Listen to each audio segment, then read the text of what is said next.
mentioned that needs to be passed now. Both of these bills will provide greater transparency on how policing is being conducted across the city.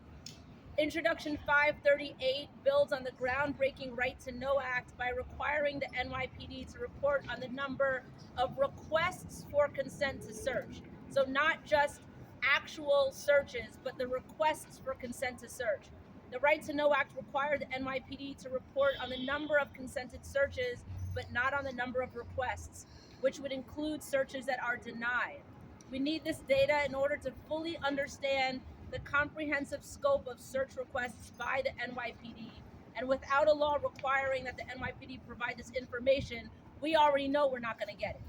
This bill also includes provisions for requests to search things like vehicles, homes, properties, or even collecting a sample of DNA. And it requires the NYPD to report whether the officer used interpretation services when attempting to obtain consent to search from someone with limited English proficiency. In a city like New York, with so many immigrants, so many people who speak other languages as their first language, to know that we could have a codified practice on the books that actually ensures that people would have access to translation services is a big, big step in the right direction. We need true police oversight, transparency, and accountability. And as Councilmember Avilies said, those are just the first steps. We need so much more, but we have to start with transparency and accountability. That means everything from immediately firing the officers who are repeat offenders on harming and killing New Yorkers, disbanding the SRG, and deeply investing in community-based safety alternatives, and by passing the How Many Stops Act. I want to thank the co-sponsors of this bill. As Councilmember Avilies said, we have a lot of support, but we need more. Everybody who's interested in public safety and community safety should be signed on to these bills, because these bills are common sense bills. Thank you. Yes. All right, let's give it up to our lead sponsor. You know, New York City really does need elected officials like you who will listen to our communities and stand with us and follow our lead. So we appreciate you. I would next like to introduce Ibrahim X, a member of Vocal New York. So let's give Ibrahim a round of applause.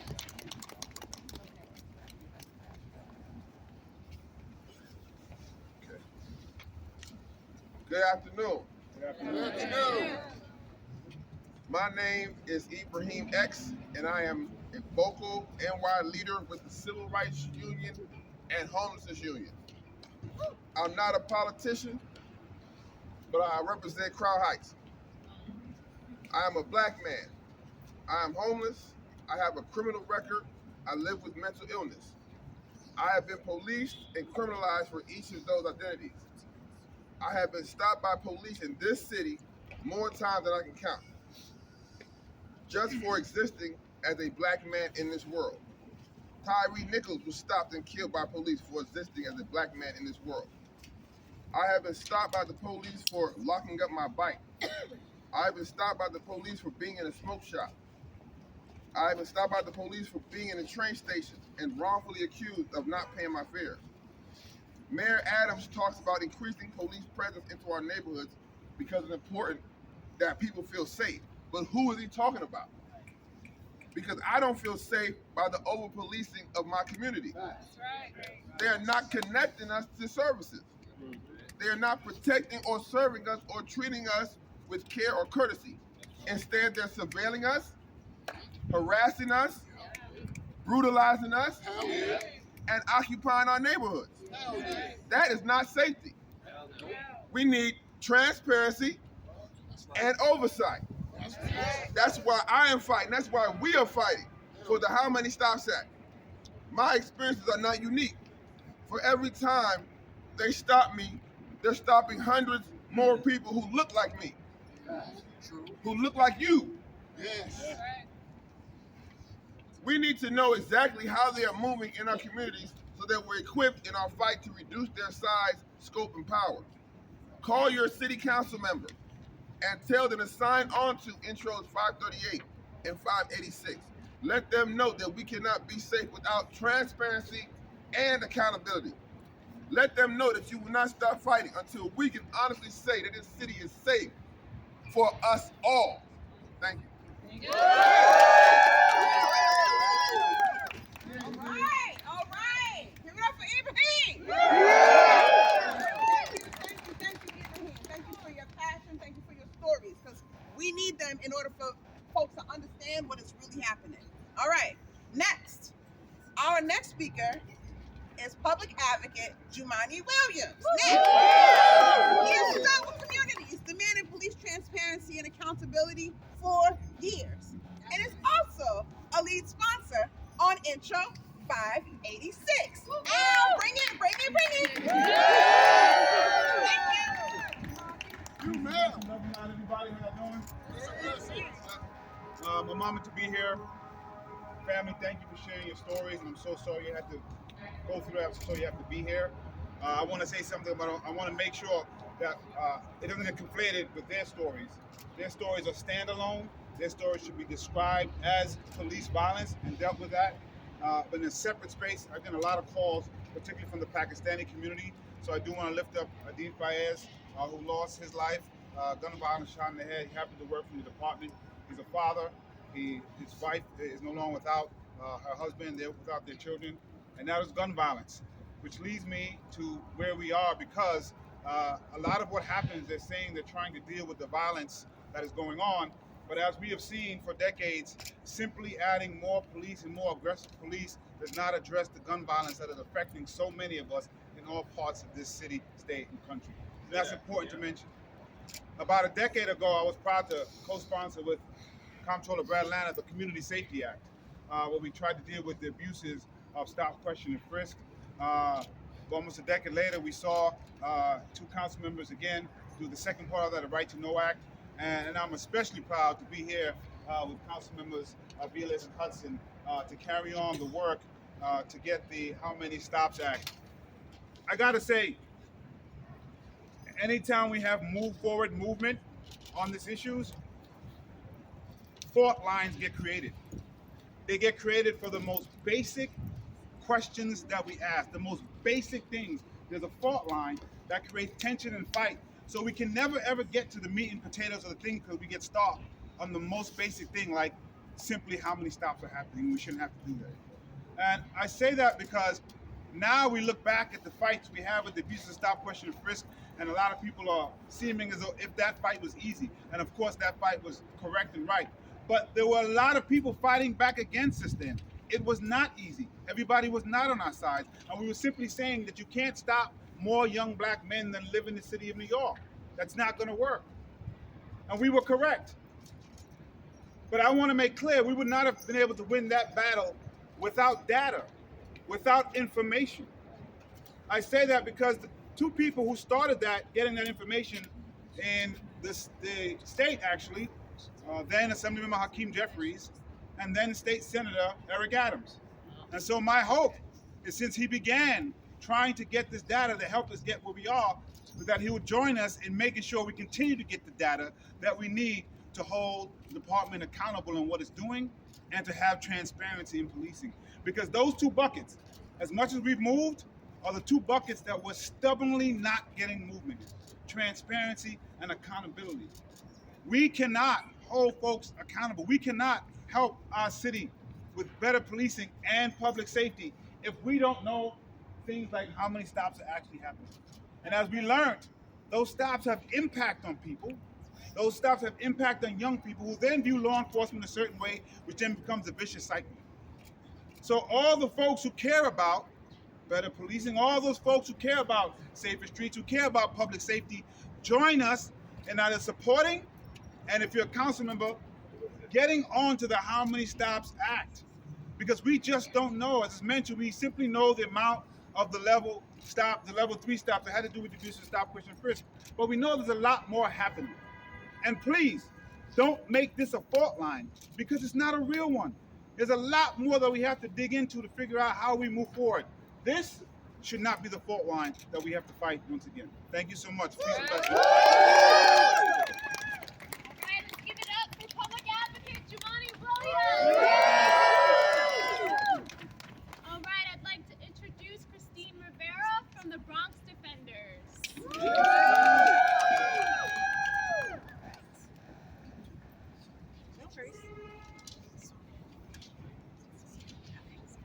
Hi everyone, my name is Christine Rivera. As they said, I am a staff attorney and policy counsel at the Bronx Defenders. I'm here to offer a perspective as an attorney who actually works in court and sees these cases every single day. I am speaking on behalf of my colleagues as well as the Bronx Defenders. Time and time again, we are watching hours and hours, hundreds of hours of body cam where we are seeing the officers up close and personal violate our clients' rights. We are seeing them use their tactics over and over and over again. It's absolutely necessary that we hold the MIPD accountable. And the only way we can do that is if we actually get the data that we need on a large scale. Right now, the Federal Monitor stated that 29% of stops are not even being properly reported right now. Now that's federal oversight. Currently, we don't have anything when it comes to level 1 and level 2 stops. We have a major gap in the data. And right now, I can guarantee you and promise that we at the Bronx Defenders Legal Aid, we are fighting tirelessly to go case by case, one by one, to expose the MIPD's illegal tactics. But this takes months for us to fight these cases on a one-by-one basis. What we need to do is bring this on a macro level and understand that this is impacting everyone across the city.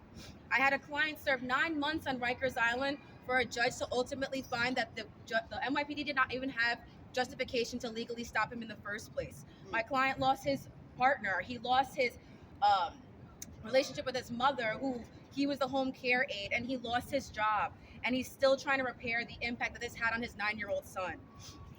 And this is, again, all to find that the police, if they had acted legally, my client would have never stepped foot onto Rikers Island, and he can't get those 9 months back. I'm saying this as an attorney who's in court, but also as a policy counsel, recognizing that this is a much, much larger issue than the one-by-one cases that we are seeing in court. We need to be able to hold them accountable on a larger scale. I'm tired of seeing my brothers and sisters' deaths be a result of these stops. We see it with Eric Gardner right here in New York City. We saw it with Tyree Nichols. We saw it with George Floyd. And we had the chief actually say that there was no evidence of reckless driving when it came to Tyree Nichols. So at the very inception, he should not have ever been put into that circumstance.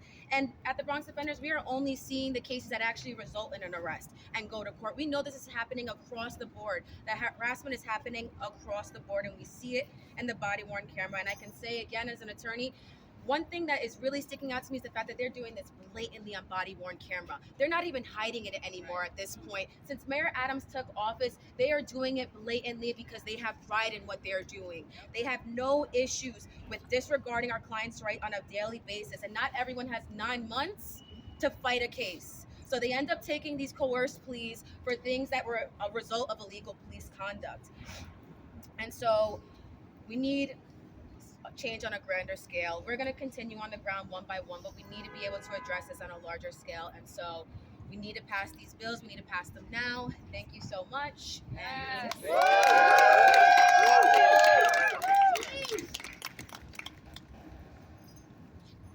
All right. Thank you so much. Thank you so much, Christine. Those stories were necessary. Yeah, thank you. So, following up on what Christine Rivera said, I want to point out that while the total number of NYPD reported level 3 stops has declined since the passage of the Community Safety Act and the Floyd v. the City of New York rulings in 2013, the racial disparities have remained the same, right?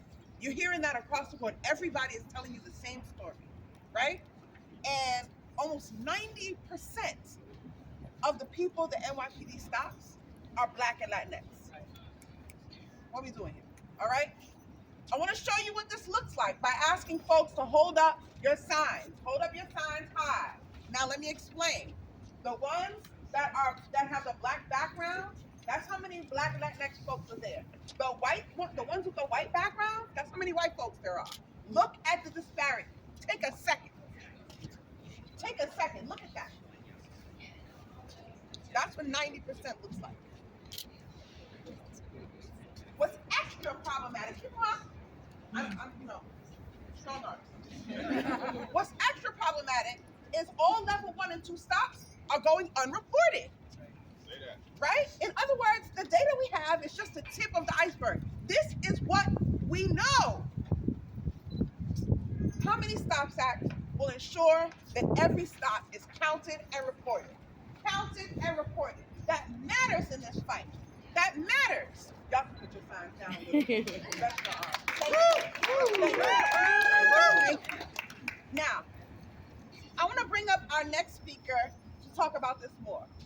This is Saman Sisse, a staff attorney for Center for Constitutional Rights and part of the legal team for the Floyd v. City of New York Stop and Frisk lawsuit. Saman.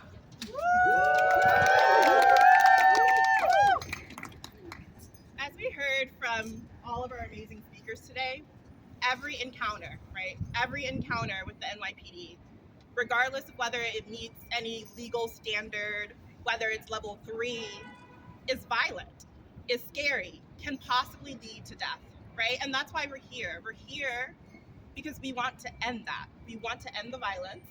We want to end the racial profiling. We want to end the murders. And that's why the How Many Stop Act is so important.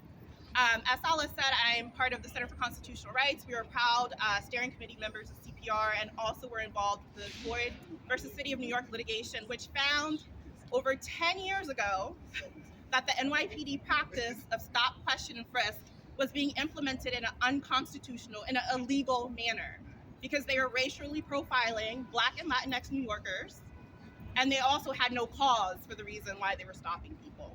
And while that was a huge win after years and years of organizing, the abuse continues. We know stop and frisk is still a reality in the city, and the ways it's being implemented, what we saw in the disparities, the racial disparities that continue, are causing immense harm.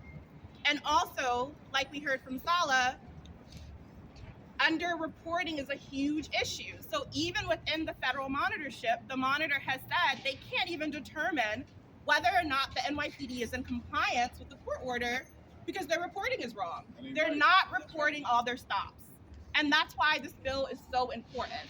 We know that level 1 and level 2 stops are not being reported, and that there are stops in which they should be level 3 that are being categorized as level 1 and level 2 so that the NYPD does not have to report them, right? And so they're able to do what they want, continue to profile, continue to enact violence on our communities, and there's no one to hold them accountable. And so that's why we're here. We're saying, we know this is happening. We care about New Yorkers who are facing this day in and day out, and we want this to stop. So that's why we need to pass the How Many Stops Act. So thank you all for being here. Thank you for hearing the stories of people who have been directly impacted and for being in this fight.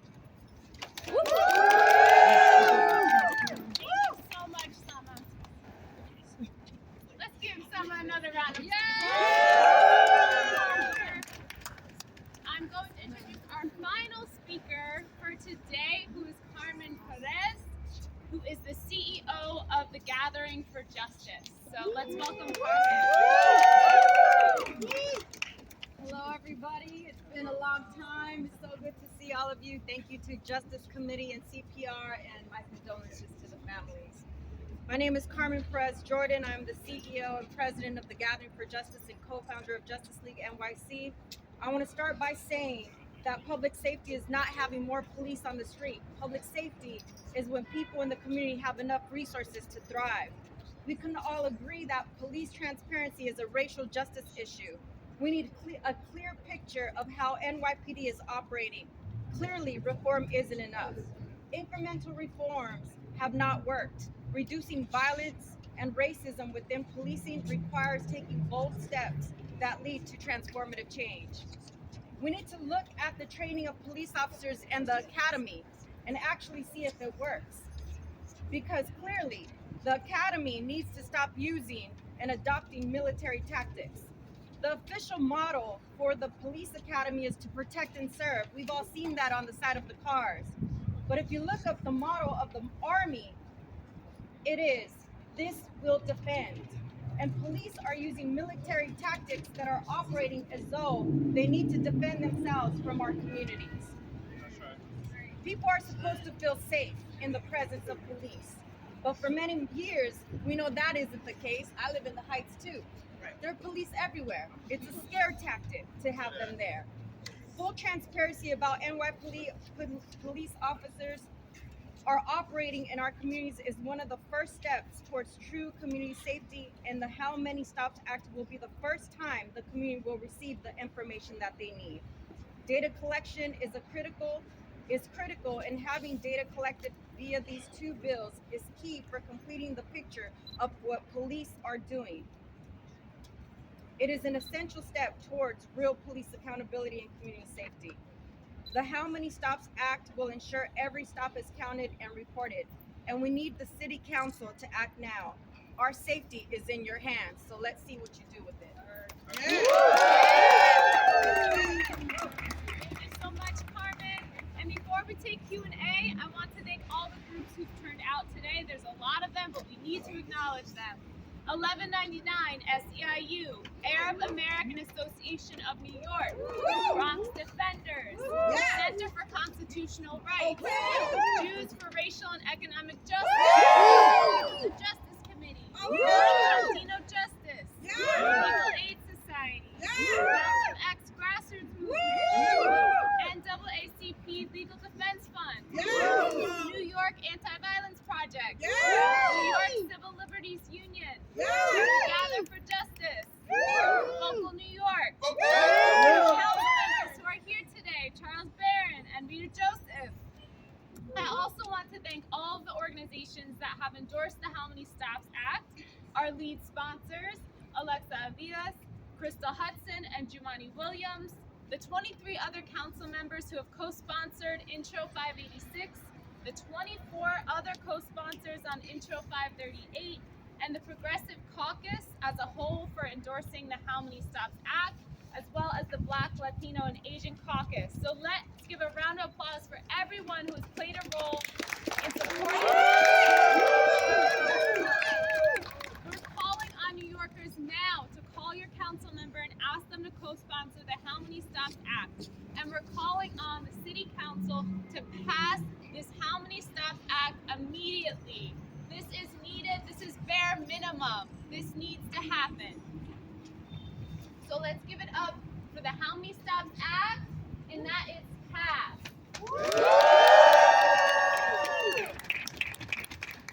All right, and we will take Q&A now.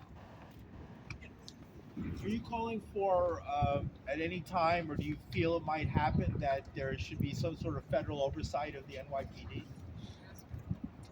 don't know if there's someone else better to answer that. Hi, I'm Yul Sun. I'm also with the Justice Committee. I think, so we're a coalition, Community United for Police Reform is a coalition of many, many organizations, each that may have a different answer to that question. But what's really important is that we're here on the steps of the City Hall today, calling on the council to pass the How Many Stops Act and to take local action. The NYPD is locally determined and governed, and we need our local elected officials to take action today.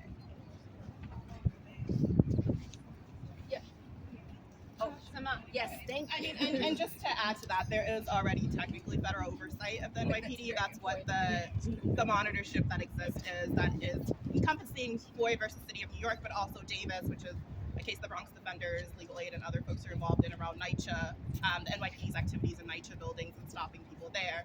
And like we said, multiple people have said, the federal monitorship has been going on for over 10 years now, and the NYPD has still not been found in compliance. Any other questions? Councilmember Hudson and Councilmember Avilies, if she's still here. She's coming back. All right. I'm sorry to put you on the spot. You can beg off of it. But this legislation is endorsed by the Progressive Caucus, and the public advocate talked about these fault lines that seem automatically created. Will you speak a little bit more broadly about how easy or hard it is to make things black and white when they're not? To say that police should be accountable not automatically mean that you're anti-police. It's just that sentiment if it's standing in your way. That's all. If you don't want to, we can. No, I mean, I think the reality is all of these issues are very nuanced issues, and we don't often have the time or the space to speak in nuanced terms. And so things, like the public advocate said, there are faulted or false lines that are created that tell us because we want accountability, because we want transparency, that means that we don't also want community safety. That means that we don't believe in public safety. I mean, I always ask my constituents to think back to the middle of the height of the pandemic and the height of the George Floyd protests in 2020. And what we saw then was a police entity that had access to batons, guns, tasers, shields, helmets, bicycles, drones, SUVs, and so many other tools for peaceful protesters. And then at the exact same time, we had our hospitals and medical staff that did not have access to PPE. They didn't have access to ventilators. They were overstaffed, understaffed, overworked, underpaid. And so the question is, do we want to invest in our public schools, our public hospitals, and public housing? Facts. Or do we want to continue to put more money into a system that already has too much of it? Hell no. Right. Okay. And so the keeping our communities safe does not mean that we shouldn't also have accountability and transparency. So And we that's, want to yeah. put the criminals who have given immunity to the NYPD to do whatever they want to do behind the bars. If they do not have the immunity from these offices, like mayor office, he should have done so many things, and he's not here. He's not here to listen to